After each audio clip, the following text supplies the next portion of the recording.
Voici une recette de tarte meringuée aux fruits de la passion et gingembre. On va commencer par réaliser la pâte à tarte sablée, puis on réalisera un sabayon aux fruits de la passion, vanille et gingembre, et on finira par décorer avec la meringue. Pour la pâte, on réunit dans le bol du batteur la farine, du sucre, une pincée de sel et le beurre coupé en morceaux. On va mélanger le tout dans le bol du robot à l'aide de la feuille. Une fois que le beurre est bien incorporé, on ajoute le jaune d'œuf, puis on va ajouter un petit peu de lait pour avoir une pâte bien homogène. Une fois que la pâte est prête, on la réunit en boule sur un film alimentaire, on la filme bien, puis on la dispose au réfrigérateur environ 15 minutes.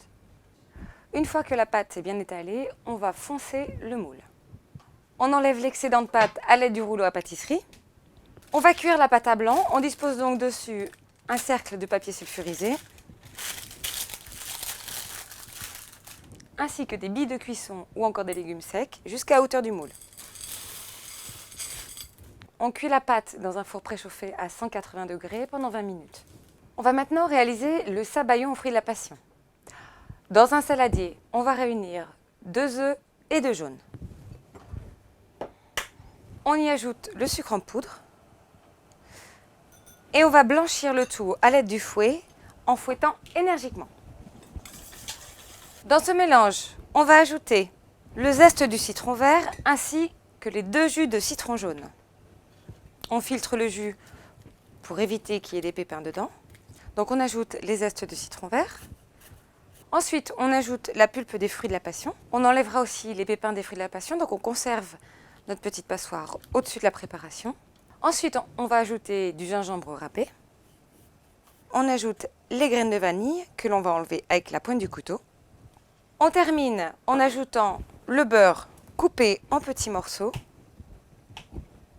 On va maintenant cuire le tout au bain-marie tout en fouettant jusqu'à obtenir un sabayon mousseux et onctueux. Une fois que le beurre a fondu, on va fouetter tout en cuisant le sabayon. Lorsque le sabayon est bien onctueux, on le sort du bain-marie, on le laisse tiédir, le temps que la pâte finisse de cuire. Une fois que la pâte à tarte est cuite, on enlève les bulles de cuisson. On laisse tiédir un petit peu, puis on verse le sabayon sur la pâte. On lisse le dessus du sabayon. On réserve maintenant le tout au frais jusqu'à ce que le sabayon fige.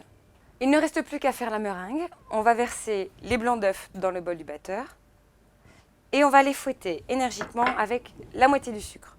Une fois les blancs bien montés, on ajoute le reste du sucre. On fouette à nouveau pour serrer les blancs. La meringue est bien montée lorsqu'on obtient ce qu'on appelle le bec d'oiseau. On va maintenant la mettre dans une poche à douille munie d'une douille cannelée. On va pouvoir passer à la décoration de la tarte. Le sabayon a bien figé, la tarte est fraîche. On va maintenant pouvoir décorer avec des petites pointes de meringue. Pour terminer, à l'aide d'un chalumeau, on va caraméliser le dessus de la meringue. Si vous n'avez pas de chalumeau, préchauffez le grill du four au maximum. Disposez la tarte en dessous jusqu'à ce que la meringue soit caramélisée.